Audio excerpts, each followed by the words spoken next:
On est en live, ça y est. Mesdames et messieurs, je vous souhaite la bienvenue sur cette quatrième conférence de ce colloque consacré à la Silver Economy. Colloque qui donc a été mise en place par Aix-Marseille Université avec le soutien et l'expertise de Monsieur Jean-Jacques Tamprédo. Et puis, dans le cadre d'une convention de coopération entre l'opérateur de compétences des entreprises de proximité et le ministère de l'Éducation nationale et celui de l'enseignement supérieur. Voilà, donc c'est la quatrième conférence d'un cycle de 5 conférences qui va être animée ce soir par Bénédicte Aldebert, à qui je laisse la parole tout de suite. Je vous souhaite une excellente soirée, une excellente conférence. Merci beaucoup Emmanuel. Bonjour à tous et bonjour à toutes. Je suis ravie d'animer cette quatrième conférence virtuelle d'un cycle, justement comme l'a rappelé Emmanuel, de 5 conférences sur la Silver Economy. Alors je suis Bénédicte Aldebert, je suis maître de conférence à Aix-Marseille Université et je suis peut-être la seule non spécialiste de la Silver Economy ce soir. Par contre, je suis spécialisée sur les questions d'entrepreneuriat et d'innovation, notamment sur les facteurs d'échec et de succès des jeunes entreprises. Donc, c'est pour ça que je pourrais avoir un regard peut-être avec une prise de hauteur ou une comparaison aussi des spécificités du secteur de la Silver Eco avec d'autres secteurs d'activité. Les précédentes conférences ont déjà un petit peu abordé les questions d'entrepreneuriat. Notamment, il y a eu donc une première conférence sur les grands secteurs de la Silver Eco, sur les enjeux de la transition démographique et sur les cibles de la Silver Economy. Et ce soir, nous allons aborder plus particulièrement les questions autour de créer et développer son entreprise dans la Silver Economy. Alors, quand je parlerai d'entrepreneur ce soir, je parlerai aussi bien de l'entrepreneur au féminin qu'au masculin, mais j'emploierai le terme générique entrepreneur, comme ça il n'y aura pas de confusion. Beaucoup, effectivement, de points, comme je vous l'ai dit, sur l'entrepreneuriat ont déjà été abordés précédemment, mais nous allons essayer ce soir d'apporter peut-être des éclairages nouveaux, peut-être réinsister sur certains points qui ont été déjà évoqués dans les précédentes conférences, et de vous donner l'opportunité aussi, dans la discussion publique, de poser toutes les questions que vous n'avez jamais osé poser sur l'entrepreneuriat dans la Silver Economy. Donc, n'hésitez surtout pas d'abuser du fil et de la discussion publique que vous avez sur votre droite pour poser toutes vos questions à nos intervenants. Donc, j'ai beaucoup de chance pour m'accompagner ce soir. Je suis très bien entourée. Donc, on va assister à une première conférence de Titouan Levard qui nous brossera quelques points importants de l'entrepreneuriat de la Silver Economy, notamment en sa qualité de directeur général adjoint chez Silver Valley.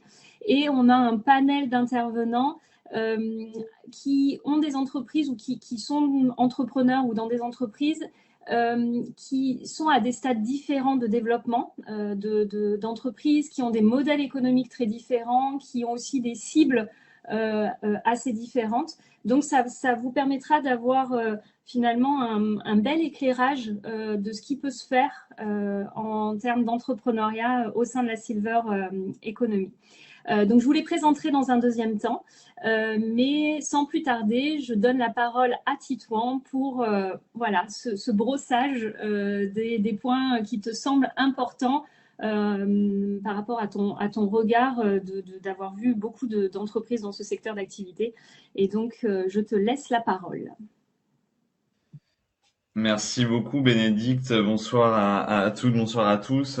En effet Bénédicte, tu l'as rappelé, je représente l'organisme Silver Valley qui est, on va dire, humblement un réseau important d'innovateurs, donc de porteurs de projets, entrepreneurs, en effet avec un E ou sans E, dans la longévité, dans l'innovation pour la longévité. Mon boulot et celui des équipes de Silver Valley, c'est finalement d'accompagner la mise sur le marché et l'essaimage et le déploiement et la pérennisation des innovations du coup en faveur des seniors et de leurs aidants. On a la chance d'en accompagner énormément, donc on arrive finalement à sentir quelles sont les bonnes pratiques qu'on va essayer de vous révéler ce soir. Allons très très vite au cœur du sujet. C'est vrai que notre secteur, là, alors si on peut l'appeler silver economy, mais plutôt économie de la longévité, on peut, voilà, il y a différentes façons de la qualifier. Elle a une très grande particularité, et surtout dans les projets que nous on peut voir, c'est que elle n'est pas limitée à un secteur d'activité, elle n'est pas limitée à une typologie de structure, elle est vraiment extrêmement transversale. C'est ce qui en fait toute sa richesse et toute sa difficulté. Mais finalement, on peut avoir aussi bien des projets immobiliers que des projets de technologie, que des projets de services sur des marchés qui sont vraiment différents. Il n'y a pas que le marché du médico-social et du sanitaire. Il n'y a pas que le marché de l'habitat. Mais il y a vraiment des différents circuits de distribution qui sont plus ou moins généralistes, qui sont plus ou moins spécialisés, qui demandent plus ou moins d'agréments, de mise sur le marché et finalement de réglementation. Donc ça regroupe à peu près tout ce qu'on peut dire, tout l'appareil industriel, on va dire français, et c'est ça qui est super intéressant, et des capacités aussi d'aller à l'international, développer des propositions de valeur. Donc là, dans les quelques minutes qu'on a ensemble, j'aimerais, voilà, humblement, encore une fois, vous donner quelques trucs que nous, on voit, en tout cas, des bonnes pratiques sur le développement des innovations. La première, c'est du coup fait d'une confusion qu'on voit souvent sur des entreprises qui finalement ne connaissent pas bien les acteurs institutionnels positionnés. Qu'est-ce que fait AJ2R? Qu'est-ce que fait Malakoff? Qu'est-ce que fait l'assurance retraite? Qu'est-ce que fait la CNSA? Ce sont des acteurs dont on connaît le nom, mais on ne connaît pas forcément leur politique institutionnelle. La CNAV, enfin l'assurance retraite, va soutenir la prévention, donc les personnes girées 4, 5, 6 ou non girées. La CNSA va intervenir à partir de 70 ans. L'intérêt des caisses de retraite comme Malakoff Humanis, qui sont pas que des instituts de prévoyance, ont aussi une activité de caisse de retraite. Quelles sont leurs politiques institutionnelles de soutien à la longévité, quels sont leurs attendus. Ça, c'est vraiment une des premières choses qu'on essaie d'intégrer, en tout cas chez les porteurs de projets, et qui font aussi l'essence de ce diplôme universitaire pour comprendre finalement toutes les dynamiques. Aussi à différents échelons de collectivité, on sait que les responsabilités, on va dire, politiques, mais en tout cas sont différentes entre une région, un département et une collectivité ou une communauté d'agglomération. Un exemple tout simple, les départements ont une grande place finalement dans la prise en charge de l'avancée en âge, dans une logique vraiment de peser sur le bien-être du bénéficiaire, sur le bien-vivre du bénéficiaire. Quand la région, alors via l'ARS, touche plus à la santé que à l'autonomie, et quand le conseil régional, lui, son intérêt dans le soutien des structures, c'est le développement économique de son territoire. Donc on voit que quand on va aller chercher un interlocuteur institutionnel, il va falloir, c'est ça, je pense, le métier, la connaissance de toutes les personnes qui y a aussi autour de la table, ces entrepreneurs-là qui ont acquis cette connaissance, c'est de comprendre finalement toutes ces logiques-là. Et évidemment une certaine compréhension des possibilités en termes de circuit de distribution auprès de ces acteurs-là. Une compréhension entre la subvention, l'achat de prestations, le marché public et éventuellement d'autres modalités de financement. Et pour ça, en tout cas, nous, ce qu'on voit, et on a la chance d'avoir plutôt des personnes qui connaissent très très bien le secteur. Alors, évidemment, des structures comme celle que Arthur représente, Silver Alliance, qui sont aussi parfaitement connaisseuses des circuits de distribution qui accompagnent le développement, des structures aussi qui portent ce master-là, comme l'OIR de la région Sud. Donc, voilà, des très grands connaisseurs, en tout cas, des moyens de développer le secteur. Je pense qu'ils auront tous le même conseil que moi, c'est finalement aller se confronter le plus vite possible à sa cible. Finalement, il faut pas attendre d'avoir trop avancé, en tout cas, trop fait d'investissement pour aller confronter la proposition de valeur, d'aller confronter un prototype, d'aller confronter on va dire une maquette, en tout cas, de son idée, de sa proposition de valeur auprès des bénéficiaires finaux. C'est vrai qu'on a tout de suite envie d'aller souvent faire du B2B, d'aller voir directement l'institution, d'aller voir directement les réseaux d'établissements, mais si cette solution elle n'a pas été construite par les utilisateurs finaux, moi je connais pas une structure dans les 500 que j'ai vus depuis 3 ans et demi qui dans les 15 jours suivant la création de l'entreprise avait la bonne proposition de valeur, avait le bon modèle d'affaires et les bons réseaux de distribution. C'est une logique itérative qui prend du temps, qui prend plusieurs années. Il faut l'assumer, cette période-là itérative de recherche, et pour ça, il n'y a qu'un moyen, c'est de se confronter à l'usage. Et c'est ça, ce travail qui est pas facile, parce qu'à un moment, on gagne pas des sous, on se confronte, on itère, on prend aussi des déceptions, mais qui est absolument fondamental pour la construction d'une proposition de valeur qui correspond à l'attente et aux besoins de l'usager. Et du coup, je fais un parallèle, mais quand des personnes vont vouloir engager des ressources dans votre projet, dans votre innovation, dans votre projet d'entrepreneuriat, bah voilà, ça va être une prise de risque. On fait de l'innovation, là, on fait du développement de l'innovation, on fait de la prise de risque. Donc, la, la, finalement, l'importance de l'idée au tout début de l'entreprise, finalement, pour nous, compte moins que l'équipe fondatrice et sa capacité à exécuter, sa capacité à aller développer, construire, itérer sur la proposition de valeur, plus que l'idée au départ qui peut être, qui va forcément être amenée à évoluer. Au-delà des réseaux spécialisés comme Silver Valley représente, c'est vrai qu'on est plutôt armé en France, on a de la chance pour ça, mine de rien. C'est d'avoir des réseaux aussi plutôt efficaces de transfert technologique, par exemple. On a 11 SAT, donc si je me dis bien, sociétés d'accompagnement en transfert technologique qui vont accompagner, par exemple, le passage d'une technologie de labo vers un projet entrepreneurial. Donc voilà, il faut aussi un tissu qui accompagne le développement des entreprises, qu'il faut s'apprivoiser et qui sont des formidables outils. Après, il faut se le dire humblement, le travail viendra évidemment des entrepreneurs. Les structures accompagnatrices sont pas le vecteur de la réussite des entreprises, mais par contre, on peut pas faire sans eux. Donc voilà, si je pouvais dire ces premiers mots et conclure sur le fait qu'en effet, notre secteur et le potentiel finalement d'innovation, il est assez infini sur les modalités, sur les façons de faire, et il est pas limité à des applis, il n'est pas limité aux EHPAD dans les circuits de distribution, il est bien plus large que ça. Il y a le parc social, il y a la technologie, il y a l'habitat, donc vraiment beaucoup de choses à faire. Je sais pas si Bénédicte. Oui, j'ouvrais mon micro. Merci Titouan pour ces premiers mots, effectivement, que je vais résumer très rapidement. Tu nous dis qu'il faut quand même vraiment très bien comprendre son écosystème dans sa globalité. Et l'écosystème, alors on sait qu'en entrepreneuriat, l'écosystème est issu de la biologie où on l'a emprunté donc à la biologie et on l'a ramené dans l'entrepreneuriat pour expliquer que plein d'acteurs avec des intérêts différents, des temporalités différentes, des logiques différentes, des cultures différentes, finalement doivent cohabiter, doivent travailler ensemble pour justement que les entrepreneurs puissent développer leurs projets. Et c'est à la fois intersectoriel, c'est aussi multiniveau, puisque on a des acteurs qui sont au niveau locaux, enfin des niveaux locaux, des niveaux régionaux, départementaux, nationaux. Donc il y a cet enchevêtrement dans un écosystème de niveaux, d'entreprises et d'acteurs qui ont des logiques différentes, qui sont de tailles différentes. Et encore une fois, je pense que tu as bien insisté là-dessus, qui ont des temporalités différentes. Que ce soit des gros groupes ou des institutionnels, ça n'a pas forcément la même temporalité. Mais je sais que Arthur en reparlera probablement sur ces points tout à l'heure.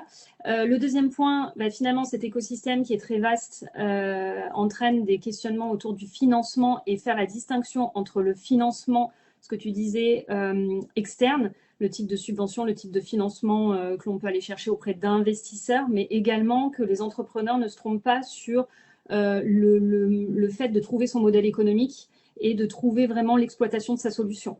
Et ça prend du temps aussi. C'est ce que tu le rappelais et ce qui était assez pertinent et intéressant. Et le dernier point, c'est toujours la question de revenir sur le besoin du client.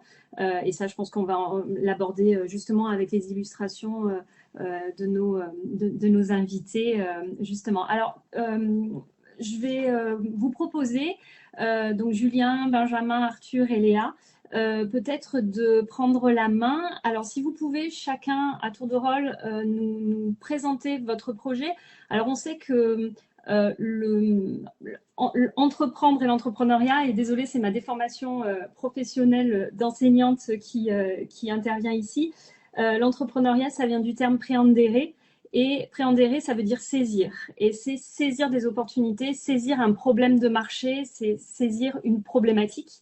Donc, si vous pouviez juste présenter un peu le problème auquel vraiment vous avez voulu répondre quand vous avez créé votre entreprise, je pense que ça peut vraiment aider les jeunes entrepreneurs qui éventuellement nous écoutent, parce que souvent il y a des pitchs d'entreprises et c'est bien de leur montrer l'illustration de à quel type de problème vous avez voulu, que vous avez rencontré et comment vous avez voulu y répondre. Donc un pitch très rapide de la présentation de votre solution.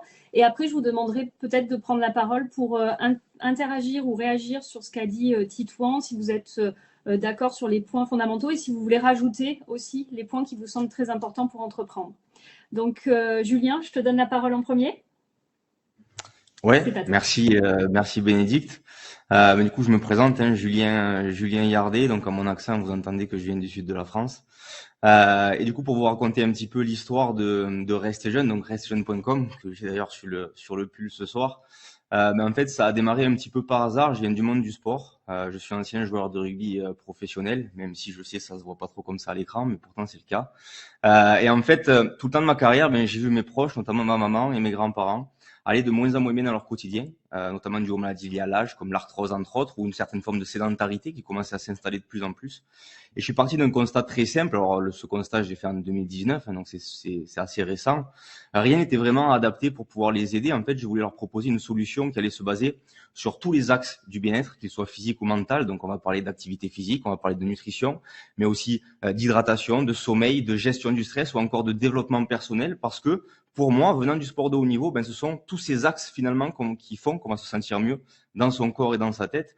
Et donc c'est comme ça que l'idée m'est venue, en aidant dans un premier temps mes proches, et puis ensuite j'ai voulu le développer un petit peu plus loin et voir un petit peu plus grand. Et donc j'ai construit cette approche-là où on est aujourd'hui uniquement du digital. Donc c'est une application web mais aussi mobile. Donc comme je le disais, qui se base sur tous ces axes-là où on va apporter un vrai service et un accompagnement au travers de tous ces axes, de ces médecines finalement naturelles, parce que je suis parti d'un constat simple, c'était que on a de plus en plus de déserts médicaux aujourd'hui en France. On a de l'isolement social qui se fait de plus en plus présent également. Et je pense que c'était essentiel de pouvoir finalement remettre ces médecines naturelles au cœur de nos priorités, en tout cas les mettre plutôt au cœur de nos priorités, parce qu'on se rend compte à quel point ça peut nous faire du bien au corps et à la tête. Donc c'est exactement pour ça que j'ai voulu créer Restez Jeune. Donc je vais d'abord laisser les autres se présenter, mais à moins que Bénédicte, tu veuilles que je réagisse un petit peu sur ce qu'a dit Tito maintenant, ou j'attends un petit peu peut-être. On peut faire le tour de table, effectivement, si tu veux, et après je reviendrai auprès de toi pour que tu puisses réagir sur ce qu'a dit Tito. Du coup, Benjamin, est-ce que tu veux bien présenter rapidement Oui, volontiers. Bonsoir tout le monde. Donc moi, Benjamin, je suis un des cofondateurs d'Apivisio. Alors, pour revenir aussi sur la genèse d'Apivisio, pareil, c'est sur des constats. Moi, à l'époque, je travaillais en maison de retraite. Alors, le constat, il est antérieur puisque ça date de 2009-2010. Je travaillais en maison de retraite et je travaillais à l'étranger. Je faisais de la visioconférence pour rester en lien avec mes proches. Et je trouvais que les personnes qui rentraient en maison de retraite notamment souffraient d'isolement, qui avaient des difficultés aussi. Julien en a parlé, des déserts médicaux, de l'accès aux professionnels, de l'accès à l'information.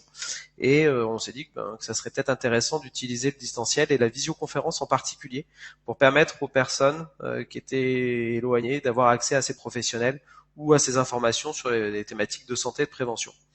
Et donc on a lancé notre site internet. Alors je dis on parce qu'on est 3 copains à avoir créé ce site. Donc apivisio.com, et on l'a lancé en 2017. Donc il y a eu un processus de réflexion et de préparation avant de pouvoir le mettre en ligne. Et c'est en 2017 qu'on a lancé ce site. Et aujourd'hui on est une équipe d'à peu près 25 personnes.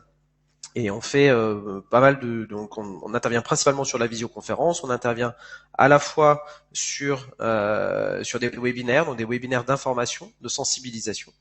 On a des ateliers, des classes virtuelles sur lesquelles on va faire de la formation sur des thématiques de santé et de prévention. Et puis on a des échanges avec des professionnels en individuel. Et donc les parcours vont être adaptés en fonction des profils, en fonction des publics et en fonction des thématiques que l'on veut traiter. Voilà pour la présentation. Merci Benjamin. Arthur, je te donne la parole. Oui, parfait. Bonjour, bonsoir à tous et ravi d'être parmi vous ce soir. Donc effectivement, je représente Silver Alliance. Silver Alliance qui est donc une alliance d'entreprises, une alliance de marques pour le bien vieillir à domicile. Nous, effectivement, on a voulu saisir l'opportunité de la transition démographique pour innover. Puisque ce modèle d'entreprise, du moins dans notre secteur, n'avait pas encore été réalisé. Et donc l'idée, voilà, c'est de réunir toutes les solutions qui permettront à des seniors, à des personnes âgées, de bien vieillir à domicile. Donc aujourd'hui, notre alliance de marque réunit 33 entreprises qui toutes délivrent un produit, un bien ou un service à l'échelle nationale. Tous ces biens et services sont complémentaires les uns des autres. Donc, on a une entreprise par secteur d'activité qu'on sélectionne selon des critères et des affinités. L'idée étant d'avoir un bouquet de services global à proposer aux seniors qui souhaitent rester à domicile. On sait qu'on va avoir de plus en plus de seniors au fur et à mesure du temps. On sait que les solutions pour leur permettre de bien vieillir sont parfois méconnues. Et donc, du coup, nous, on a voulu créer cette offre ensemblière pour permettre un maintien à domicile réussi. Et puis, je pourrais étendre un peu sur le modèle un peu plus tard. Ouais, je pense qu'on te posera des questions aussi là-dessus. Léa, je te donne la parole.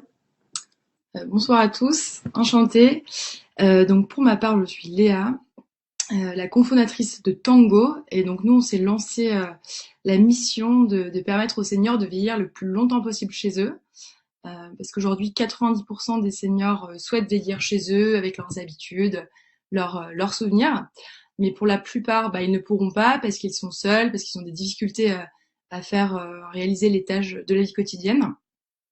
Donc pour ceux qui ont des familles, évidemment, ils peuvent s'appuyer sur leur famille. C'est ce qu'on appelle les proches aidants. Ils sont 11 millions en France.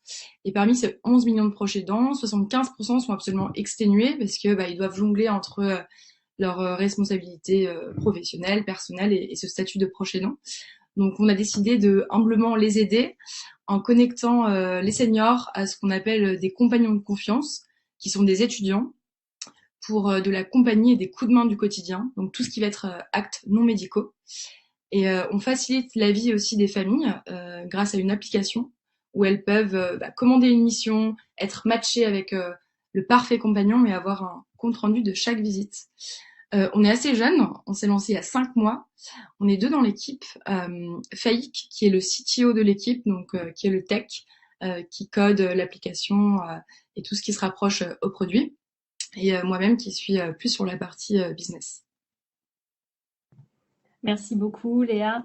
Donc du coup, ma première question va être assez simple par rapport aux points qu'a évoqué Titouan, donc les 3 points qu'il a évoqués. Avoir un peu déjà votre réaction et savoir si vous voulez rajouter certains points pour les gens qui nous écoutent, qui ont peut-être envie de créer une entreprise dans la Silver Economy. Donc savoir peut-être les conseils aussi à travers la réaction que vous pourriez avoir de la présentation de Titouan. Du coup, Julien, je te redonne la parole. Oui, moi la première réaction, ce qui me vient déjà, c'est ce qu'a dit Titouan, c'est de ne surtout pas tarder de se confronter au marché. Moi, je vais parler de mon expérience personnelle, c'est-à-dire que j'ai absolument pas attendu 6 mois, 1 an ou 1 an et demi ou 2 ans à avoir un produit parfait pour pouvoir aller m'y confronter à ce marché-là. J'ai commencé tout de suite avec un truc pas terrible, on va pas se mentir. Mais par contre, voilà, j'ai vraiment voulu itérer. Je suis vraiment parti dans ce but-là parce que quand j'ai commencé à rester jeune, là, on parle d'investissement, d'investisseurs, etc. J'ai commencé avec 3 000 €. Donc c'est pour dire que c'est vraiment accessible à tous l'entrepreneuriat. Il suffit d'avoir la bonne méthode, je dirais, mais surtout de ne pas avoir peur de se lancer, de ne pas attendre la perfection, parce que de toute façon, croyez-moi, la perfection, elle arrivera jamais. On est tout le temps en train d'y courir après, mais on n'arrivera jamais à l'atteindre, ça c'est une certitude. Donc il faut vraiment commencer tout de suite. Moi, c'est vraiment le premier conseil que je pourrais donner. Et après, voilà, quand on parlait d'écosystème de la silver economy, ben, ça complète un petit peu ce que je viens de dire. Moi, je vous avoue que cet écosystème, je commence à le connaître que depuis quelques mois, alors que pourtant, j'ai créé RSC Jeune en mai 2020. Alors, je dis pas, attention, je dis pas que je ne connaissais pas ma cible, je ne dis pas que je ne connaissais pas mes utilisateurs, bien au contraire.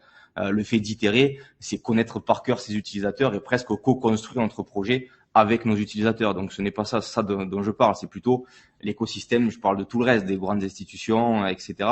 J'étais vraiment à des années-lumière de ça, parce que voilà, j'ai fait mon petit bonhomme de chemin de mon côté. J'ai pendant que donc dans ma carrière sportive, ben à côté de ça, j'ai lancé aussi d'autres business tout le temps sur le digital parce que j'étais convaincu du digital. Et puis après m'est venue cette idée au travers de l'expérience de vie que je vous ai citée tout à l'heure. Donc voilà, moi je suis vraiment convaincu que tout le monde peut réussir dans l'entrepreneuriat, à qui s'en donne les moyens. Et surtout, voilà, ne surtout pas attendre d'avoir le produit parfait. Ça, c'est, je pense, le plus important. Et connaître l'écosystème, pour le connaître un petit peu maintenant depuis quelques mois. Moi, je trouve un petit peu triste, mais on en parlera. Je pense que c'est un sujet à débat. Je trouve que le monde de la silver economy, quand on le connaît pas, et malheureusement, on pense que c'est un monde un peu terne, un peu morose, je dirais, alors que c'est complètement faux. Et ça, c'est vraiment important pour moi de le dire, parce que je pense que le monde de la silver economy, on pense trop que c'est un monde à part, alors que finalement, l'avancée démographique, elle est telle qu'elle est. Demain, il y aura plus de personnes de plus de 50 ans que de personnes de moins de 50 ans. Donc, ça veut dire que n'importe quelle boîte, de n'importe quel secteur aujourd'hui, doit penser à sa manière de faire, à sa manière de communiquer, si on veut parler de la silver eco, dans la silver eco. Parce que demain, ces clients qui aujourd'hui ne sont pas dans la silver eco le seront forcément de facto. Donc, je pense que c'est important de s'y pencher maintenant. C'est important, je pense, aussi d'adopter déjà les bons messages et moi, je suis pour vraiment changer un petit peu tout et rebattre un petit peu les cartes du monde de la silver, très sincèrement. Mais ça, on pourra peut-être en parler et en débattre parce que je pense qu'on est tous d'accord, je pense, ce soir par rapport à ça. Et je pense que ça peut être un sujet intéressant en tout cas. Et ce qui est d'ailleurs très intéressant quand on a fait notre échange, c'est que j'ai eu le sentiment que tu voulais réconcilier des usages que l'on n'aurait peut-être pas forcément mariés il y a quelques années. Je parle du sport, de la techno et des seniors. Et c'est quelque chose qui bouleverse un peu les codes, en tous les cas de l'observation, encore une fois, un peu avec un pied en dehors de la silver economy. Et que justement, dans ton discours, on sent que tu as envie de bouger les lignes, de casser un peu certains codes, de ne pas t'arrêter peut-être à ce qui existe déjà, mais à faire peut-être autrement. Et c'est vrai qu'il y a quelques années, on n'aurait peut-être pas... mais c'est aussi le cas de Happy Visio, puisqu'on en avait parlé avec Benjamin sur cet aspect, et même le projet de Léa, sur de la technologie. Voilà, c'est peut-être pas forcément ce que l'on aurait marié tout de suite aux seniors, alors que maintenant on sait que il y a des communautés dans les jeux vidéo qui se développent énormément et ce sont des seniors qui prennent le lead de certaines activités dans les jeux vidéo. Donc c'est assez intéressant. Ouais, et tu vois, j'ai bien envie de rebondir sur le mot que tu viens d'employer 2-3 fois à la suite, le mot senior, parce que je vais pas te le cacher, c'est un mot que je n'aime pas, parce que pour moi c'est un mot qui ne veut plus rien dire aujourd'hui. C'est-à-dire que pour moi, il y a des acteurs qui vont te parler de senior à une personne qui vient d'avoir 45 ans, 50 ans, d'autres parce qu'elle en a 70, 80. Donc pour moi, ça reflète pas vraiment en fait la diversité aujourd'hui que représentent les plus de 50 ans, ce mot senior, parce qu'il est utilisé à tort et à travers. Et ce que tu dis est très juste sur le côté digital. Moi, au travers de RSC Jeune, au-delà de tout ce que je vous ai présenté, je voulais vraiment amener de l'humain aussi au cœur de ce projet, qui était important. Pourtant, quand on parle de digital déjà et d'humain, la première réaction qui nous vient, c'est ah ben non du tout, le digital ça déshumanise nos relations. Sauf que pour moi, c'est pas du tout le digital qui fait qu'on déshumanise nos relations. Je pense que c'est la manière dont on s'en sert qui fait qu'on déshumanise ou non nos relations. Et aujourd'hui, la preuve en est, c'est que RSC Jeune, c'est une énorme communauté de milliers de personnes qui se soutiennent et s'entraident au travers de ce digital.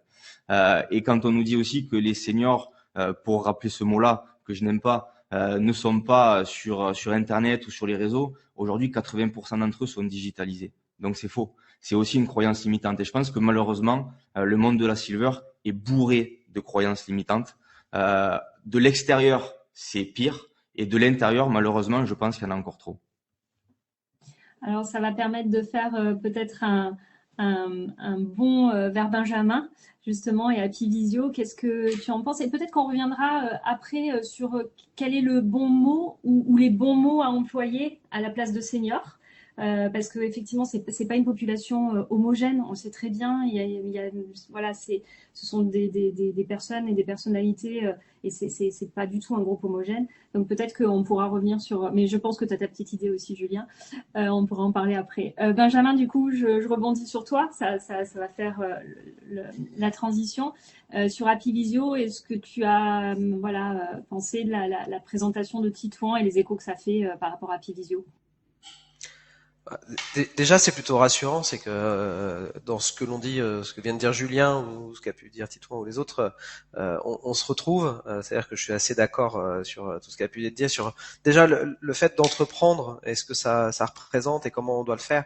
Il y a quand même beaucoup de projets qui fonctionnent aujourd'hui, qui ont pivoté à un moment ou à un autre. C'est-à-dire qu'entre l'idée qu'on avait au départ et l'idée et ce que l'on propose au final, on pivote. Si je reprends l'exemple, nous sur Happy Visio, ce qui est rigolo, c'est qu'aujourd'hui, ce qu'on propose, donc ça fait maintenant presque 6 ans qu'on a déployé le site internet, ce que l'on propose aujourd'hui est relativement proche de ce qu'on voulait faire au début, mais on est passé par plein d'étapes qui ont été très différentes et qui n'étaient pas du tout celles qu'on voulait faire au départ. Donc oui, tester, expérimenter et puis accepter aussi de changer, d'être opportuniste. Tu disais tout à l'heure le mot entreprendre et saisir les opportunités. C'est vrai, voilà, il y a des choses qui se présentent, il y a des façons d'évoluer et les retours des utilisateurs et de nos clients font que on va évoluer par rapport à ce qu'on propose. Après, il y a une deuxième chose aussi, et Julien l'a abordé, sur le mot senior. Mais en fait, tout à l'heure, on disait il y a énormément d'acteurs dans la silver economy, des acteurs très différents, qui ont des attentes différentes, qui ont des perceptions différentes, qui ont des logiques de fonctionnement qui sont différentes. Et ça, c'est vraiment probablement une des grandes difficultés de la silver economy. Mais on peut aussi faire le parallèle avec les seniors parce que alors les seniors, on verra si on trouve un autre mot plus adapté que celui-là, mais en fait, on parle d'un public des seniors comme si c'était une entité et en fait non, on va avoir plein de catégories de public. En fait, on est sur des consommateurs, des utilisateurs, des particuliers et qui vont être dans des situations qui sont différentes. Et si on doit entreprendre dans la silver economy, si je vais moi faire donner peut-être un conseil, c'est de bien identifier quel type de public auquel on s'adresse. Léa a parlé des aidants, on a parlé des personnes qui avaient plus de 80 ans, des personnes qui avaient 45 ans et qui sont considérées comme des seniors dans les entreprises. On est sur des publics qui sont différents et c'est déjà d'abord de savoir à qui on va s'adresser pour savoir effectivement quel est le message que l'on va passer et quelle est la solution que l'on va proposer, à qui elle va être adaptée. On va pas être adapté à tous les seniors de la même manière. Et donc voilà, donc c'est important de faire la différence aussi. Donc à la fois vis-à-vis des acteurs auprès desquels on va essayer de commercialiser sa solution et des usagers finaux. Et voilà, sachant que il y a aussi une logique à avoir, c'est de commercialiser soit en B2B, donc auprès de business, je pense que ceux qui suivent connaissent, soit en B2C. Et là aussi, c'est deux logiques qui sont très différentes et qui vont avoir un positionnement différent au départ quand on va devoir décider. Merci. Du coup, Arthur, je vais te passer la parole pour réagir au point de Titouan. Et je sais qu'en préparant cette conférence, tu avais quelques conseils forts à peut-être transmettre. Donc, je te laisse la parole pour ça. Ouais, merci beaucoup. Effectivement, bon, je peux réagir sur les propos de Titouan, mais également ceux de Julien, de Benjamin ou de Léa. Bon, la première bonne nouvelle, c'est qu'on est sans surprise tous alignés, donc c'est déjà pas mal. Peut-être ajouter un mot sur le fait qu'effectivement, peu d'entreprises, dès leur V1, réussissent à trouver le bon modèle. Et je pense qu'il faut surtout pas lâcher l'affaire. On aura toujours des détracteurs, on aura toujours des clients insatisfaits. Silver Alliance fait partie d'un grand groupe, le groupe WeCare. On a 100 000 clients en France. Je peux vous assurer qu'il n'y a pas 100 000 clients satisfaits. Mais déjà, si on en a 99 000, ça suffira pour nous contenter. Savoir pivoter, savoir innover également, hyper important. Et en fait, peu importe le stade de développement de l'entreprise, l'innovation reste quand même un moyen hyper fort pour pouvoir répondre aux attentes du marché. Et en fait, on le voit, je vous donne quelques exemples, mais une entreprise comme Doro, leader mondial de la téléphonie pour seniors, qui ne faisait que du téléphone jusqu'à cette année, parce que les attentes de son marché ont évolué, aujourd'hui commercialise des tablettes, des montres connectées, des amplificateurs de son au travers d'écouteurs. Donc en fait, voilà, on se rend compte que, y compris les grands leaders mondiaux, pivotent, innovent. Des plus petites entreprises comme, je pourrais citer Papy Happy, qui est un comparateur éthique de logement pour seniors, à l'origine qui faisait du B2C, a complètement arrêté le B2C pour se focus sur le B2B et le B2B2C. Bon, je pourrais vous donner plein d'exemples à la chaîne pour vous illustrer que c'est pas parce que la première fois ou la seconde fois on n'a pas le bon modèle que la troisième fois sera pas le bon. Pour rebondir sur les sujets de canaux de distribution qu'avait également évoqué Titouan, je pense que il est hyper important de pouvoir cartographier, faire une map de qui fait quoi dans le secteur pour justement bien comprendre nos réseaux de distribution et également bien comprendre à qui ils s'adressent. Et donc ça rebondit sur ce que disait Benjamin. Il y a effectivement beaucoup de seniors, de personnes âgées différentes. On a des classifications différentes, il y a des auteurs qui ont travaillé le sujet dans tous les sens. Pour moi, ce que je trouve assez pertinent, assez utile, c'est de pouvoir identifier les seniors autonomes, les seniors fragiles et les seniors dépendants, sans rajouter trop de complexité, et je pense que c'est déjà une bonne base. Mais une fois qu'on a dit ça, le point majeur, c'est qu'on va devoir adapter notre marketing, adapter notre communication en fonction des différentes classifications, des différents types de seniors qu'on va toucher. Avec quand même un petit bémol, plus on est dépendant, plus on a de prescripteurs, plus ça rend l'acte d'achat complexe, puisqu'il va y avoir de plus en plus de personnes qui vont participer à la décision d'achat. À l'inverse, quand on a 60, 70 ans, qu'on est autonome, on a encore le libre choix de consommer comme on veut. Quand on a 85, 90 ans, qu'on est alité la moitié du temps et qu'on tombe, qu'on glisse, comme on dit dans la dépendance, ce sont les aidants familiaux ou professionnels qui vont prendre le relais. Mais donc, du coup, les distributeurs, en tout cas les entrepreneurs, doivent bien évidemment prendre en compte ces aspects, puisque non seulement il faut convaincre le senior, mais il faut désormais aussi convaincre les aidants. Un autre petit conseil que je pourrais vous donner, et effectivement, Bénédicte, tu l'as évoqué tout à l'heure, c'est pas parce qu'on a une super solution qu'elle va être acceptée de tous. Il faut bien comprendre que le timing de ton entreprise n'est pas le timing des autres entreprises. Le timing des grands groupes n'est pas celui des startups. Et en fait, il y a plein de facteurs qui rentrent en compte, à savoir l'aspect réglementaire, l'aspect stratégique, ou même encore l'aspect économique. Typiquement, au 1er janvier 2024, on va avoir en France une nouvelle aide publique, une nouvelle aide d'État qui va s'appeler MaPrimeAdapt. Imaginez-vous bien que les entreprises dans la salle de bain, les entreprises dans le monte-escalier vont être très très occupées.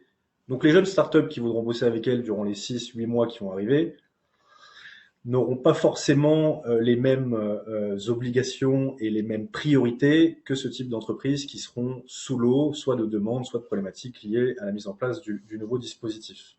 Et puis enfin, pour terminer, ça c'est un mot qu'a évoqué Titouan tout à l'heure, je pense qu'il est vraiment important de comprendre que quand bien même on a un secteur Silver Economy qui est dopé d'argent public, qui est dopé de subventions, l'important quand on est un entrepreneur, c'est de pouvoir vivre sans. À mon sens, tout ce qui va provenir de subventions, d'achat de prestations, c'est du bonus. C'est du bonus. Demain, votre contrat public tombe, qu'advient-il du business model de l'entreprise? Donc c'est pour ça que si j'ai bien un conseil à donner, au-delà de connaître son client, adapter le marketing, comprendre qu'on n'est pas le centre du monde et que le timing des uns n'est pas celui des autres, c'est vraiment le sujet de faire des business models pérennes, faire des business models stables et éventuellement privés qui peuvent survivre seuls avec une base de clientèle qui permet en fait de ne pas être dépendant d'acteurs institutionnels ou d'acteurs publics. Et donc ça, je pense que d'expérience, on a vu beaucoup d'entreprises qui ont malheureusement cessé leur activité du fait de ne pas avoir suffisamment prévu l'après contrat public ou institutionnel. Voilà.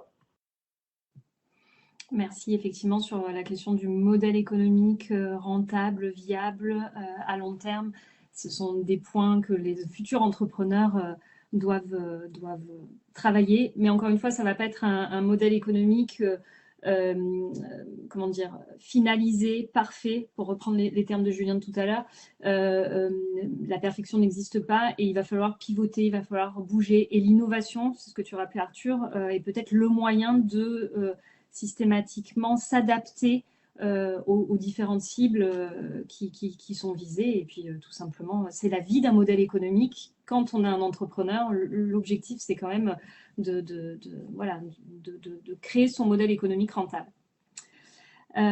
Merci. Du coup, Léa, est-ce que je te donne la parole pour rebondir aussi encore une fois sur ce qu'on dit, alors à la fois Titouan, mais maintenant tous les autres intervenants.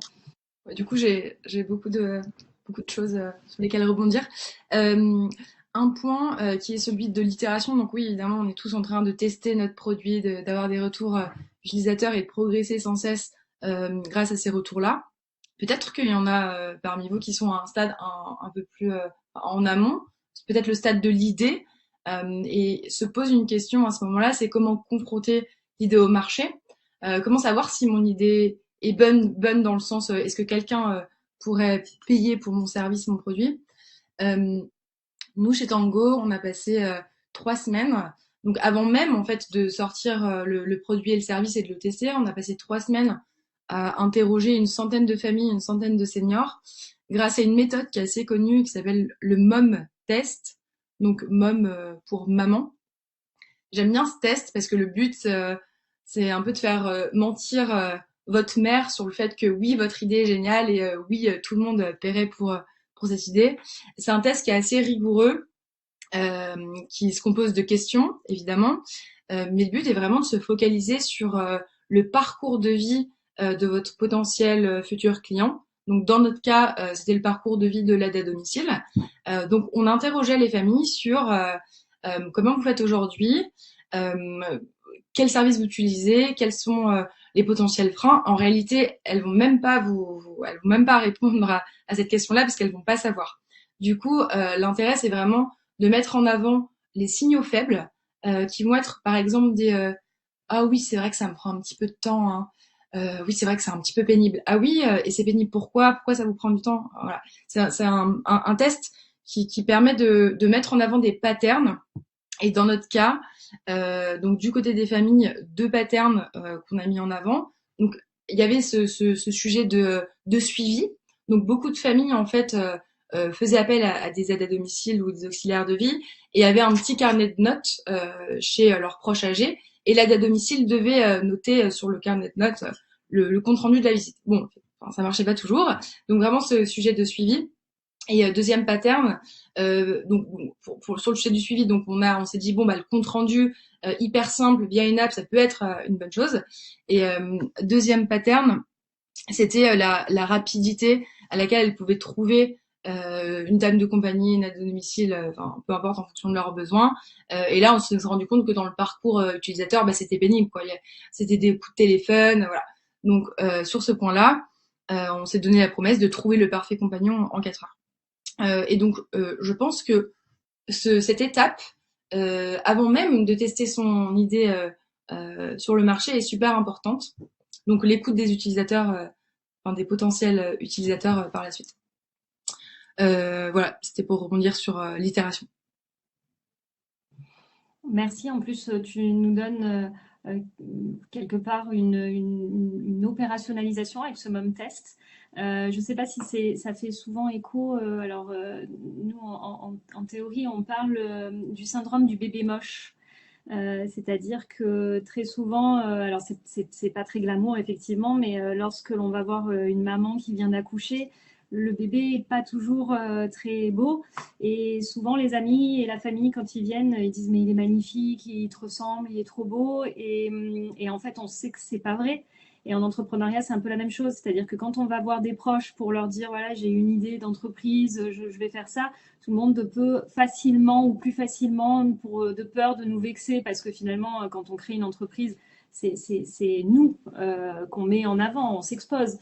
Et donc, voilà, c'était un petit peu le même, voilà, on parle de syndrome du bébé moche. J'avais pas la référence, merci Bénédicte. Du coup, alors là, on a parlé un petit peu de points, si je résume. Donc la cible, c'est vrai que les autres conférences en ont parlé aussi énormément. Donc bien connaître la cible. Alors ça nous paraît très évident. J'ai l'impression qu'en fait qu'on dit là des évidences, mais c'est vrai que très souvent quand on regarde les pitchs de jeunes créateurs d'entreprises, souvent pour eux, connaître leur cible, c'est juste une diapositive avec, avec un chiffre, avec le montant du marché ou avec le nombre de personnes qui concernent ce marché. Et voilà, il faut donc du coup de ce que j'entends de ce que vous dites, c'est on insiste bien, même si c'est une évidence, c'est que ce n'est pas juste une diapositive avec 30% de la population aura plus de 60 ans selon les références de l'INSEE, que l'on entend partout, que tous les jeunes entrepreneurs mettre sur une diapo, mais c'est vraiment aller au-delà et vraiment bien comprendre sa cible. Moi, le sentiment que j'en ai aussi, c'est que finalement, chaque cible, les autonomes, les fragiles, les dépendants, si on reprend de façon synthétique ces catégories, c'est comme des pays. Et en fait, chaque pays a besoin d'avoir une stratégie particulière, a besoin d'avoir des éléments de langage, du marketing spécifique. Et donc, c'est un petit peu comme si on s'internationalisait chaque pays, enfin chaque cible, et qu'il faut que l'on adapte vraiment de façon voilà. Un autre point que ça m'évoque, c'est la question de la personnalisation de l'offre en fonction de ces différentes cibles. Et c'est quelque chose, j'ai l'impression, qui est poussé à l'extrême dans la silver economy, qui est peut-être un tout petit peu moins visible dans d'autres secteurs d'activité. En tous les cas, j'ai l'impression que c'est vraiment poussé sur cette question de la personnalisation. Je ne dis pas que la compréhension de la cible et du client est très importante dans n'importe quelle création d'entreprise, mais d'autant plus ici. Donc, on a parlé effectivement des clients ou des usagers ou du bénéficiaire, donc de cette cible qui est très hétérogène. On a parlé un petit peu de l'écosystème, je reviendrai peut-être un petit peu là-dessus. Maintenant, peut-être j'aimerais vous poser une question à vous tous, et peut-être Titouan aussi par rapport à l'expérience que tu as de toutes les entreprises que tu vois. Quelles sont selon vous les difficultés majeures que l'on peut rencontrer quand on entreprend, puisque là on a parlé quand même des conseils, des choses alors qu'il faudrait faire. Quelles sont les difficultés peut-être que vous avez rencontrées très personnellement dans vos projets? Et peut-être Titouan, une autre question, c'est sur les échecs que tu vois des entreprises, que tu peux observer. À ton avis, quels sont les facteurs majeurs d'échec? Alors, c'est pas parce qu'on connaît les échecs qu'on peut les éviter, mais déjà, d'en avoir une connaissance, ça permet de prendre un peu de recul. Alors, je commence peut-être par toi, Titouan, et après, je vous reposerai la question sur les difficultés que vous avez rencontrées et comment vous vous en êtes sortis. Non, bah, je sais pas s'il y a des marqueurs d'échec qui sont véritablement, on va dire, critiques pour les entreprises. Alors, mais ce qui est certain, c'est que en effet, je reviens 10 secondes sur la cible. Pour moi, quand on regarde un projet d'innovation, le fait qu'il présente bien ou mal sa cible sur un deck, en fait, on s'en fiche. Plutôt, ce qu'on regarde, c'est sa stratégie de validation de son offre, en fait. C'est ça, et sa capacité d'exécution. Moi, j'ai un mot que j'aime bien utiliser, c'est le newsrun. L'intensité, la fréquence et la pertinence des nouveautés qu'il y a dans son entreprise. Pour moi, c'est un meilleur témoin que la présentation d'une cible sur une slide sur un projet qui est encore très théorique. Donc ça, c'est le marqueur. Et du coup, ça va avec finalement ces fameux red flags ou plutôt que j'ai plutôt que des marqueurs d'échec. c'est des projets qui vont être beaucoup trop souvent dans l'expérimentation, malheureusement. C'est vrai que je sens pour autant en effet qu'il y ait il fallait laisser de côté l'expérimentation parce que c'est ce qu'on a dit, c'est la démarche itérative, c'est le pas d'après, en tout cas sur la démarche de développement de sa proposition de valeur. Mais il y en a beaucoup qui malheureusement restent aussi coincés dans l'expérimentation. On expérimente, mais en fait on ne pérennise jamais une offre de service de quoi que ce soit. Le marqueur d'échec, c'est aussi, je sais pas si c'est un marqueur d'échec, mais en tout cas plutôt un marqueur de succès, c'est la capacité d'exécution. C'est la capacité de l'entrepreneur à évidemment rester focus, à finalement concrétiser chacun de ses objectifs. Ça, c'est vraiment le marqueur en tout cas qui est là. C'est vrai que si on vient à la définition finalement de ce qu'est la proposition de valeur des projets, toutes les propositions de valeur de notre secteur, c'est vrai qu'elles aussi elles ramènent à des pratiques anciennes. Je pense à Léa, finalement, des étudiants qui aident des grands-parents âgés, ça existe depuis la nuit des temps. Par contre, l'innovation qui réside dans Tango, dans le projet que porte Léa, et du coup, j'espère, sa capacité à super bien se développer dans les prochaines années, et j'en doute pas, ce sera en effet dans comment on adapte cette pratique qui est finalement intégrée depuis longtemps, parce que ça a toujours existé, dans des nouveaux usages, dans des nouveaux parcours, quoi. Ça, c'est ça, là, aussi un marqueur, en tout cas, de la réussite des projets. Et donc, pour vous, quelles sont les difficultés que vous avez peut-être pu rencontrer dans déjà votre processus entrepreneurial? Julien, je peux te redonner la parole. Les difficultés, comment vous en êtes sorti? Je pense qu'avant d'aller dans mes propres difficultés, c'est important de rappeler que déjà, de toute façon, le mot entreprendre, par définition, égale difficile. Je pense que de toute façon, ça on le sait. Et par contre, j'ai envie de revenir sur ce mot échec.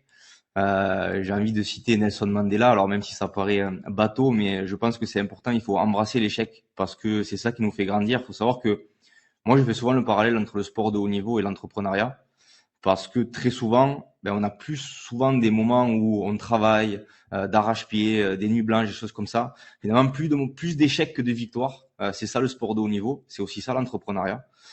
Donc il faut finalement plus aimer le chemin que l'on emprunte que la finalité que l'on va chercher. Je pense que ça c'est très important et c'est là où je rejoins Titouan, c'est pouvoir en permanence finalement en sortir des nouveautés et avoir une vraie capacité d'adaptation aussi qui va faire qu'on va pouvoir y arriver, mais on va embrasser ce chemin et finalement c'est ça qui nous motive. C'est ce chemin-là, c'est pas forcément la ligne d'arrivée en fait. Je pense que ça c'est important et après moi mes échecs j'en ai fait des tonnes, je continue à en faire des tonnes et j'en ai pas honte parce que justement, comme je le dis, je pense que c'est important d'échouer, en tout cas pas d'échouer mais de se tromper parce que c'est uniquement la seule façon dont on va réussir à apprendre finalement et à mieux faire la prochaine fois. Moi, je dirais que l'endroit où j'ai mon principal défi, moi, c'est je suis une boîte tech, je ne suis pas tech moi-même. Donc forcément, c'est un vrai défi au quotidien. Et je pense que peut-être l'erreur que j'ai commise, c'est au début, moi, quand j'ai commencé, je vous l'ai dit, j'ai commencé avec 3 000 € en poche. Donc voilà, j'ai commencé avec, si je fais une analogie avec un moyen de transport, j'ai commencé avec un skateboard, quoi. Voilà, pour commencer. Donc et finalement, je suis passé de ce skateboard à une petite trottinette, et puis tout de suite, j'ai voulu passer à la voiture. Si je fais un petit peu l'analogie, sans passer entre les deux par une petite moto qui aurait potentiellement été plus simple à gérer. Et donc je pense que ça c'est peut-être l'erreur que j'ai faite. Maintenant, cette erreur m'a fait beaucoup prendre en maturité. J'ai beaucoup appris aussi.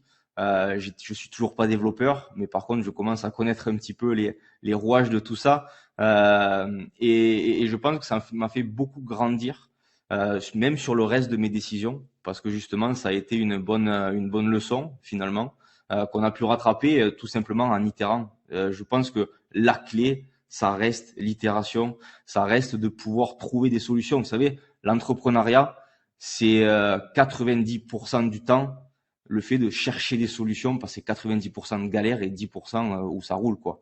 Ça, c'est la définition de l'entrepreneuriat. Si on n'aime pas ça, ça va être compliqué. Je pense que c'est la principale arme, c'est ça. Et puis voilà, faire preuve de résilience, on le dit depuis le départ, c'est ne pas se dire parce que ça n'a pas fonctionné la première fois que ça fonctionnera pas la deuxième ou la troisième ou la quatrième et ainsi de suite.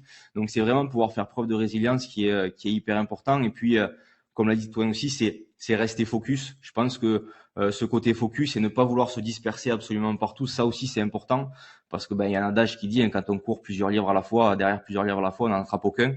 Et c'est exactement ça dans l'entrepreneuriat. C'est pouvoir rester focus. C'est pouvoir savoir pivoter au bon moment aussi quand c'est nécessaire, bien évidemment. Mais je pense ne pas se disperser et lancer tout partout d'un seul coup, mais essayer d'être focus, de faire bien ce que l'on fait dans un premier temps. Et une fois que cette chose-là, on l'a fait correctement, à ce moment-là, on va pouvoir commencer à se diversifier. Je pense que c'est ça qui est important. Ok, c'est très clair. Alors, avant de donner la parole à Benjamin, j'invite ceux qui nous écoutent à poser leurs questions sur la discussion publique que vous avez sur votre droite. C'est l'occasion de pouvoir avoir un regard sur vos projets éventuellement et avoir un retour de la part de professionnels, en tous les cas de personnes qui entreprennent dans le domaine. Donc, n'hésitez pas à poser vos questions. Benjamin, du coup, quelles sont toi les difficultés éventuellement que tu as pu rencontrer et comment tu as su rebondir? Oui, sans surprise, des difficultés, j'en ai aussi rencontré pas mal, donc je vais pas rentrer sur toutes parce que ça serait long, mais sur juste déjà préciser deux choses.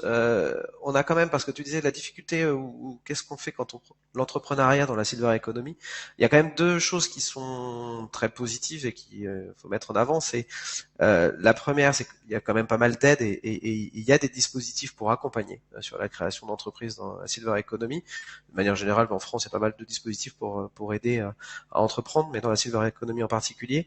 Et puis sur l'itération, il y a aussi un certain nombre de structures et c'est plus facile de tester peut-être dans ce secteur-là que dans d'autres secteurs. Quand vous faites un produit que vous vendez aux entreprises, il est difficile d'aller contacter les entreprises et d'avoir plein de retours d'entreprises qui vont prendre le temps d'évaluer votre produit. Alors que les seniors, dans leur généralité, si on les prend comme ça, sont assez disponibles, ou en tout cas c'est assez facile d'arriver à faire expérimenter le produit. Et puis il y a des dispositifs, Silver Valley, bon exemple, qui peuvent accompagner sur ces tests-là.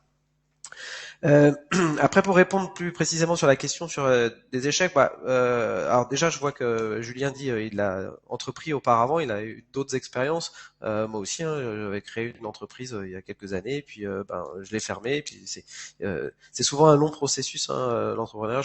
Je connais pas les chiffres, mais je pense que c'est régulier d'avoir plusieurs expériences finalement pour arriver à développer un produit qui fonctionne.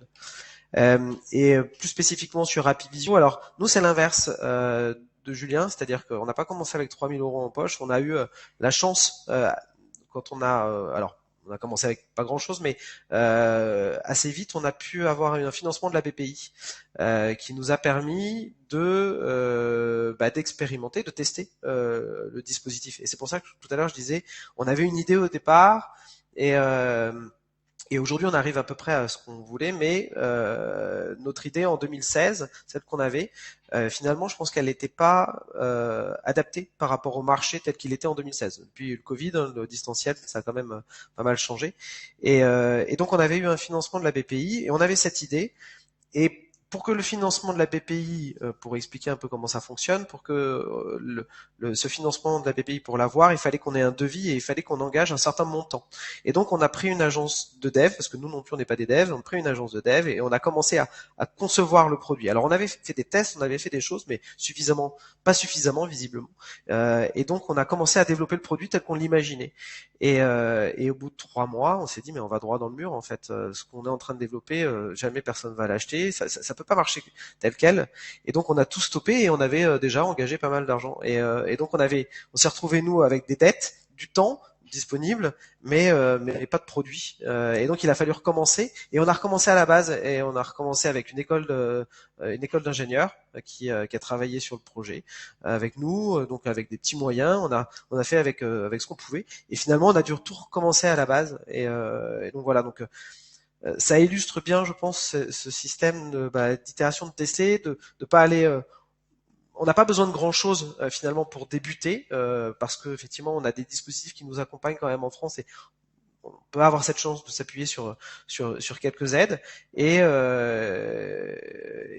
donc ça permet de tester et voilà. Donc on le dit, on le redit, mais c'est un exemple qui illustre bien ce fait-là. Merci. Arthur, toi, quelles sont les difficultés Ouais, alors quotidiennes bon, j'en aurais vraiment un peu comme toi, Benjamin, beaucoup à exposer, sans citer Mandela, Julien. Bon, là, je vais quand même essayer de pas décourager l'auditoire, mais bon, le premier sujet, moi, qui m'a vraiment marqué durant les 5 dernières années, c'est que sur certains sujets, typiquement des sujets qui ont un trait à l'intérêt public, à l'intérêt général, qui sont plutôt dans le carcan du pouvoir public, typiquement la prévention, venir du monde privé, c'est pas forcément un atout. C'est pas forcément un atout, et en fait, sur certains sujets, on va d'abord favoriser le monde associatif.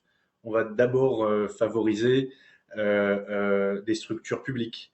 Et c'est pas moi qui le dis, ce sont des mairies que j'ai côtoyées et qui m'ont fermé des portes parce que j'étais privé. Donc ça, je pense qu'il faut quand même l'avoir en tête que parfois il y aura des institutions, des collectivités territoriales, tout ce que vous voulez, hyper ouvertes, et puis d'autres qui seront un peu plus réticentes du simple fait de votre structure privée. Bon. D'autres difficultés, ça a été pour ma part dans le cadre de Silver Alliance, comment je touche les seniors dépendants qui sont dans des zones éloignées, dans des déserts médicaux, qui n'ont pas forcément accès à l'information aussi simplement que dans des zones urbaines ou périurbaines. Comment on fait? Bon, j'ai pas de recette magique. On a quand même multiplié, nous, les actions pour justement se faire connaître. Petit conseil, il faut jamais lâcher l'affaire. Mais il faut, voilà, je pense, multiplier les tentatives, multiplier les canaux. Donc nous, typiquement, comme on sait que les seniors, personnes âgées, aiment le papier, on a fait un guide papier. Comme on sait qu'il y a une partie des seniors qui sont connectés et bien digitalisés, on travaille beaucoup le SEO. Comme on sait que dans les zones un peu rurales, la personne âgée a un réseau autour d'elle de personnes de confiance, le pharmacien, ses aidants familiaux, ses aidants professionnels. Être prescrit par ce type de personnes permet également d'arriver à communiquer avec ces personnes. Donc voilà, bien avoir en tête que certaines typologies de clients sont difficiles à joindre. Même plus généralement, se faire connaître tout court, c'est aussi un challenge, se faire connaître du grand public. C'est un long travail. Encore une fois, il faut multiplier les canaux, multiplier les actions. Nous, typiquement, Silver Alliance, on fait beaucoup d'études qui paraissent dans les médias, on fait beaucoup d'achats publicitaires, on essaie d'être présent sur des événements. Voilà, beaucoup d'actions pour se faire connaître. Ensuite, il y a un problème que je pense tous les entrepreneurs rencontrent, c'est, on va dire, la longueur des paiements de certaines institutions qui corroborent pas forcément aux besoins de trésorerie un peu court-termistes de certaines entreprises. Vous allez prester en janvier, vous serez payé en juin. Donc ça, effectivement, il faut savoir, en fait, il faut pouvoir l'anticiper pour pas se retrouver dans des situations un peu complexes et un peu tendues au niveau de la trésorerie. Et puis un dernier point, et je m'arrêterai là. Une des difficultés que j'ai rencontrées, ça a été de joindre les bonnes personnes dans les bonnes institutions, dans les bonnes entreprises. Et en fait, on se rend compte que dans certaines organisations privées publiques, il y a des strates qu'il faut passer. Donc demain, si vous voulez joindre le DRH de Renault, c'est pas si simple que ça. Et donc pareil, là, je pense qu'il faut savoir user de ruses, user de petites techniques de prospection commerciale, et surtout faire confiance à son réseau. Voilà, le meilleur appui qu'on peut avoir, c'est son réseau, pro, perso. Et il ne faut pas en fait hésiter à demander de l'aide, demander conseil pour être mis en relation, pour être recommandé. Ça, c'est quelque chose qu'on fait très bien au sein de Silver Alliance. Mais donc voilà, faut pas penser que parce qu'on a sorti une super solution hyper innovante, hyper tech, hyper ce que vous voulez, qu'on vous ouvrira la porte automatiquement. Non, parfois c'est assez compliqué. Ça, je pense que Julien ou même Benjamin peuvent en témoigner. Donc voilà, parfois la difficulté, ça va être joindre la bonne personne dans la bonne entreprise. Merci effectivement, Arthur. Léa, qu'est-ce que tu concernant l'échec, il y a quand même, j'ai plus les chiffres en tête, mais la raison numéro 1 pour laquelle une startup fail, c'est quand même l'équipe de base. Trouver la bonne équipe, c'est extrêmement dur. Trouver la bonne association, c'est extrêmement dur. Moi, j'adore les histoires de potes comme Benjamin, mais bon, on n'a pas toujours à nos côtés des potes qui sont OK pour créer des boîtes avec nous. Pour ma part, je l'ai vécu dans le sens où j'avais déjà monté une autre boîte avant, seule, et je cherchais un tech à mes côtés, dans le sens où, selon moi, c'est vrai qu'il est plus simple de créer une boîte tech avec un associé tech pour être les deux dans le même bateau et éviter de devoir parler à des développeurs qui sont pas impliqués eux-mêmes dans la boîte. Et voilà, parfois ça peut créer des différences d'implication. Donc je mettrais vraiment l'équipe en numéro 1. C'est tellement important et pour trouver la bonne équipe, évidemment, bon, c'est dur, mais il existe quand même, si vous n'avez pas des potes qui vous entourent et qui sont OK pour entreprendre, il existe des outils, des meet-up à Paris pas mal. Il existe des sites, cofondateur.com par exemple. Il existe des incubateurs. Avec Fake, nous on s'est rencontrés au sein d'Antler, qui est un incubateur qui permet à des profils business et des profils tech de se rencontrer et de créer des boîtes ensemble. Et c'est aussi grâce à ce genre d'incubateur ou d'événements qu'on peut trouver la perle rare, avec qui quand même on va passer 90% de notre temps pendant encore très longtemps. Effectivement, tu rappelles un point qui est fondamental en entrepreneuriat, mais quel que soit le secteur d'activité, c'est effectivement l'équipe. Et je crois que c'est ce que disait Titouan tout à l'heure, c'est que sur un début de projet, et quand on voit une équipe arriver pitcher, finalement, c'est pas tant la solidité du modèle économique, c'est pas tant le pitch en lui-même, mais c'est est-ce que l'équipe aura les capacités de mettre en œuvre un projet entrepreneurial. Et c'est là-dessus que l'on mise, en fait. Donc, c'est ça. Je pense que... C'est ça, parce que si l'équipe de base est bonne, qu'il y ait une catastrophe, que le projet doive pivoter, enfin, c'est pas grave. Il y a la base, il y a la complémentarité des compétences, il y a le fit. Bon, bah, ensemble, ils peuvent faire un peu ce qu'ils veulent, quoi, pour schématiser. Et si je puis me permettre également, dans le monde de l'investissement, les investisseurs vont regarder évidemment le projet, la rentabilité du projet, la solution que ça vient résoudre, mais surtout l'équipe. Et en fait, les investisseurs le disent souvent, nous, on met de l'argent dans des hommes. Donc ça, je pense qu'il faut vraiment pas l'occulter, pour compléter ce que vient de dire Léa, c'est que l'équipe, c'est ce qu'il y a peut-être de plus important si on veut mener à bien un projet et surtout l'exécuter. Voilà. Donc, merci beaucoup pour ces points. Alors, je vois que l'heure avance et on arrive un peu à la conclusion ou à la fin de cette conférence. Donc, encore une fois, si vous avez des questions pour nos intervenants, n'hésitez pas de l'indiquer dans votre discussion publique. Est-ce qu'il y a des points que l'on aurait éventuellement occultés, que vous voudriez peut-être rajouter? Donc sur cette conférence qui porte sur créer et développer une entreprise dans la silver economy, donner envie aussi à ceux qui nous écoutent de se lancer dans cette économie de la longévité. C'est peut-être un point un petit peu différent que l'économie des seniors. C'est Titouan qui l'a utilisé tout à l'heure, l'économie de la longévité. Ça nous permet d'avoir une alternative aux seniors. Julien, tu vas intervenir ou dire un dernier point? Moi, c'est le dernier point que j'aurais à dire, c'est un peu dans la lignée de tout ce qu'on a dit depuis le départ, c'est de ne surtout pas avoir peur de sortir des sentiers battus. Je pense que le monde de la silver aujourd'hui a besoin d'un vrai vent de fraîcheur. Je pense que ça, c'est essentiel. Et je pense que c'est important d'adopter, peu importe d'ailleurs que votre cible est 50 ans, 60, 70, 80, 90. Je pense que c'est essentiel d'adopter vraiment ce vent de fraîcheur et d'adopter finalement le bien vieillir avec énergie, avec vraiment une vision positive en fait, tout simplement du vieillissement. Je pense que c'est important d'adopter ça. Et encore une fois, ça, peu importe sa cible, parce que je pense que si nous demain, je sais pas, on a 60, 70, 80, et je le souhaite à tous ici évidemment, je pense que ça nous ferait pas plaisir si on venait nous ranger dans une case finalement qui pour nous ne nous correspond pas. Et malheureusement aujourd'hui c'est ce qui se passe. Donc je crois que c'est important de vraiment comprendre ça et d'adopter maintenant les bons messages et finalement le bon virage qui va faire qu'on va pouvoir retrouver cette nouvelle vision, cette vision positive du bien vieillir demain.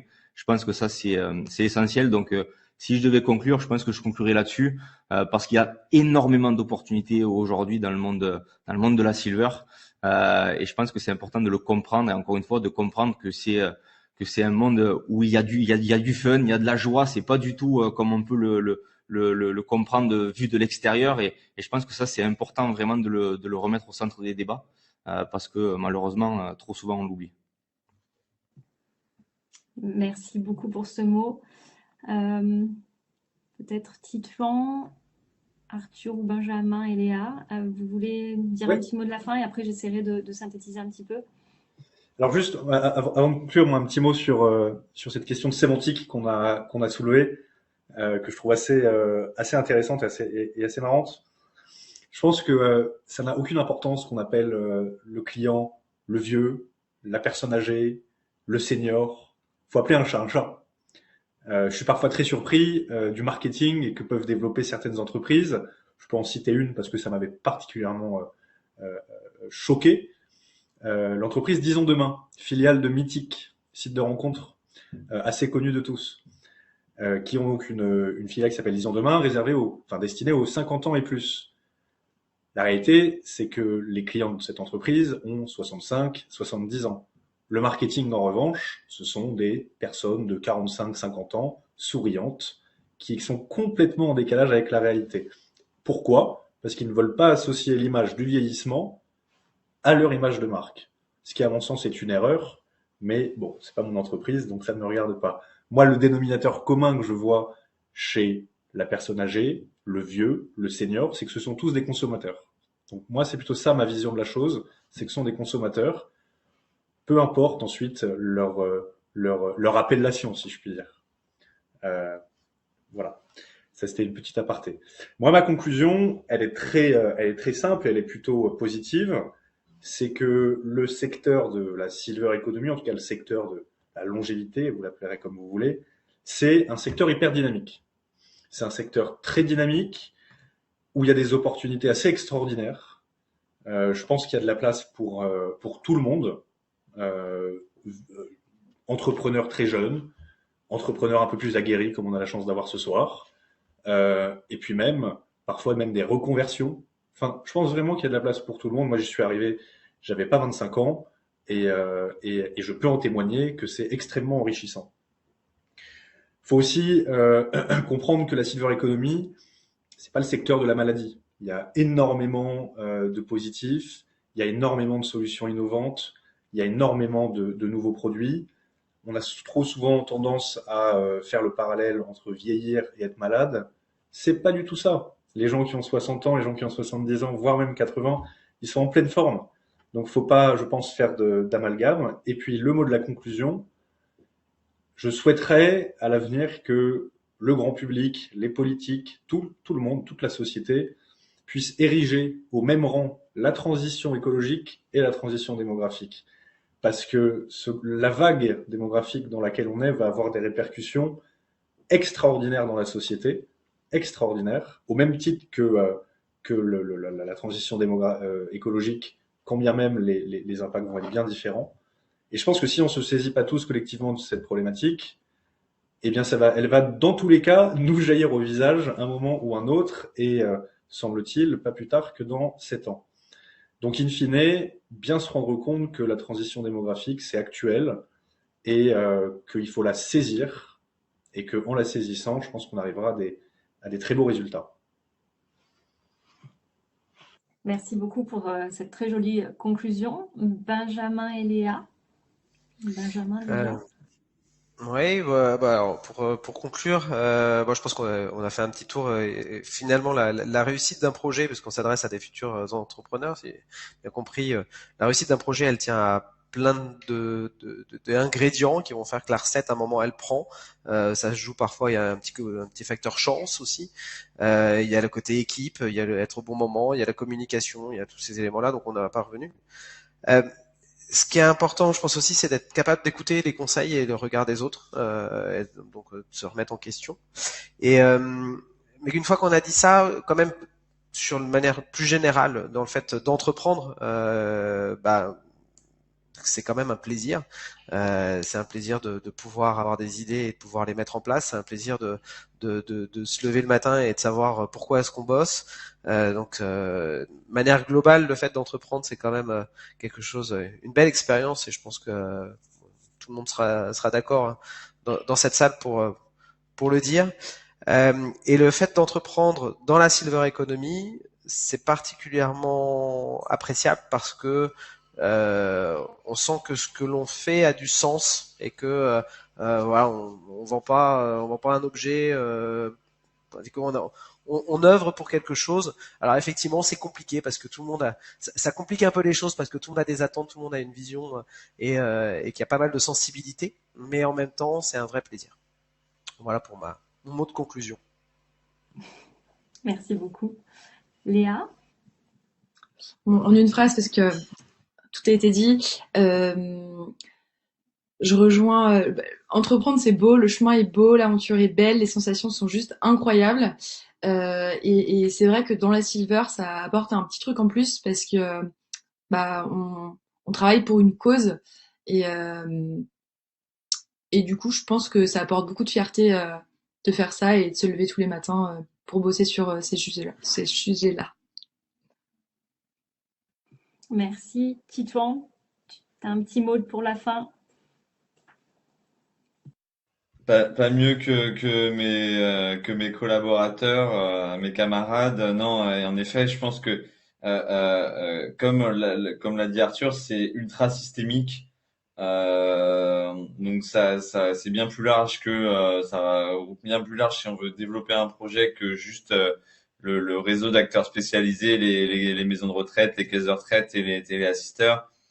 Qu'en effet, ça en génère une opportunité. Cette considération-là, elle doit se faire évidemment au même titre que les transitions numériques et écologiques. Merci beaucoup. Alors, juste un mot de la fin. Déjà, j'aimerais vous remercier infiniment, Titouan, Arthur, Julien, Benjamin et Léa, pour votre présence pour cette heure et demie, cette conférence, ces échanges donc sur créer et développer une entreprise dans la silver economy. Parler aussi de vos difficultés à entreprendre. Je pense que c'est important qu'on l'ait en tête. Mais j'ai senti quand même beaucoup d'envie, beaucoup de fraîcheur aussi sur un secteur d'activité, comme on l'a dit, qui pouvait avoir certaines représentations un petit peu limitantes. Mais pour vraiment conclure, je pense que tous les chemins peuvent mener à l'entrepreneuriat, et vous en êtes vraiment l'illustration parfaite, venant du sport, du droit, du monde des spiritueux. Finalement, vous avez construit votre chemin entrepreneurial. Et donc, en une phrase, ce serait va où tu veux et entreprends où tu dois. Ce sera pour moi la conclusion finale. Merci beaucoup. Et puis,